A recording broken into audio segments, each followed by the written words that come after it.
아침 만나 하나님의 율법과 인간의 법. 한 사람의 순종치 아니함으로 많은 사람이 죄인 된 것 같이 한 사람의 순종하심으로 많은 사람이 의인이 되리라. 율법이 가입한 것은 범죄를 더하게 하려 함이라. 그러나 죄가 더한 곳에 은혜가 더욱 넘쳤나니. 로마서 5장 19절 20절 말씀. 죄는 하나님의 뜻에 대한 불순종이며 하나님을 부인하고 그분의 정부의 율법을 거부하는 것이다. 인간의 행복은 그가 하나님의 율법에 순종함에 있다. 인간은 하나님의 율법을 순종함으로 방벽에 둘러싸이게 되고 악으로부터 보호함을 받는다. 인간은 하나님의 자세히 알려진 요구를 떠나서 그가 안전히 따를 수 있다고 결정하는 그 자신의 표준을 세우지만 그는 결코 행복할 수 없다. 만일 그들 자신의 표준을 정한다면 각 사람의 마음이 다르기 때문에 수많은 표준들이 세워질 것이며 그 정부들은 주님의 손에서 떠나게 되고 인간은 정부의 파멸을 초래할 것이다.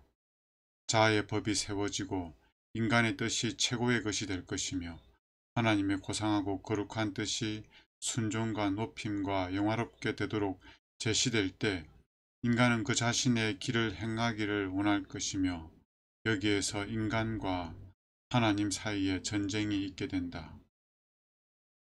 우리의 첫 조상의 타락은 인간의 의지를 하나님의 의지에 절대로 복종케 하는 금사슬을 끊었다.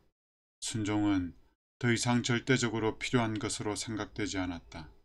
인간들은 그들 자신의 생각을 따랐는데 주님께서는 옛 세계의 거민들에 대하여 그들이 항상 악하였다고 말씀하셨다. 주 예수께서는 나의 아버지의 계명을 지켰다고 선언하셨다. 어떻게 지키셨는가? 인간으로서 지키셨다. 보시옵소서. 내가 하나님의 뜻을 행하러 왔나이다. 유대인의 고소에 그분은 순결하고 온유하며 거룩한 품성으로 나와 너희 중에 누가 나를 죄로 책잡겠느냐고 말씀하셨다. 이 땅에는 두 가지 율법이 존재합니다. 절대적인 선의 기준이며 의의 기준이며 거룩함의 기준이 되는 하나님의 율법과 사람이 각자 만들고 정해놓은 표준의 법입니다. 사람들이 만들어 놓은 율법은 절대로 사람들을 행복하게 만들어 주지도 못하고 고상하게 만들어 주지도 못하고 거룩하게 하지도 못합니다. 그러나 하나님의 율법을 지킬 때에 그 율법이 선하고 거룩하고 어렵기 때문에 그 율법을 지키는 자도 선하고 거룩하고 어렵게 됩니다. 참된 행복을 누리게 되는 거죠.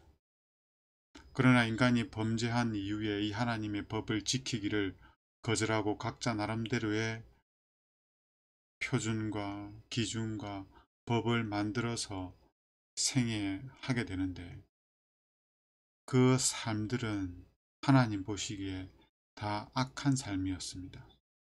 노아 홍수 이전에 하나님께서 이 땅에 사는 사람들을 보시고 그들의 계획하는 바가 항상 악하다고 하셨어요. 그리고 홍수가 끝나고 다시 노아가 방주에서 내려와서 하나님께 제사를 드릴 때 그 제사를 받으시면서 내가 다시는 물로 세상을 멸망하지 않겠다 하시면서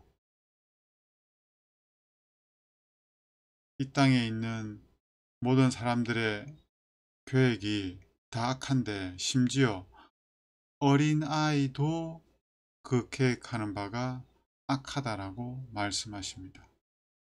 인간의 표준은 불완전합니다. 흠이 있고 결함투성입니다. 우리가 지켜야 할 표준은 율법은 하나님께서 만드신 하나님의 뜻과 조화되는 율법이어야 합니다. 예수님이 이 율법을 지키기 위해서 이 땅에 오셨어요. 그리고 이 율법을 지키셨습니다. 그래서 예수님이 법정에 들어가실 때, 고소를 당해서 법정에 들어가실 때 뭐라고 말씀하실 수 있었냐면 누가 나를 죄로 책잡겠느냐고 말씀하셨습니다. 예수님은 흠없는 하나님의 율법을 지키셨기에 그분의 생애 또한 흠이 없으셨습니다. 그러나 인간의 법은 어떻습니까? 법조인이라 할지라도 그 법을 다 지켰다 할지라도 그 법이 불완전하기 때문에 그 법을 지킨 인간의 삶도 불완전함을 우리는 보게 되지 않습니까? 우리가 지켜야 할 유일한 율법, 우리가 다달아야 할 유일한 표준은 하나님의 뜻이고 하나님의 법이라는 사실을 기억하시면서 오늘도 이 율법과 조화되고 이 율법에 순종하는 거룩하고 의롭고 선하고 사랑이 넘치는 하루가 되길 바랍니다. 하나님, 우리에게 절대적인 선과 의와 거룩함의 표준이 되는 율법을 주셨사오니 감사합니다. 저희들이 율법을 알고 율법을 지키기를 원하오니 오늘도 저희들에게 예수님 믿는 믿음을 허락하시고 우리 마음의 성령을 허락하셔서 이 율법을 지켜 순종하는 거룩하고 어렵고 선한 삶을 생애할 수 있도록 축복하여 주시옵소서. 예수님 이름으로 기도드립니다.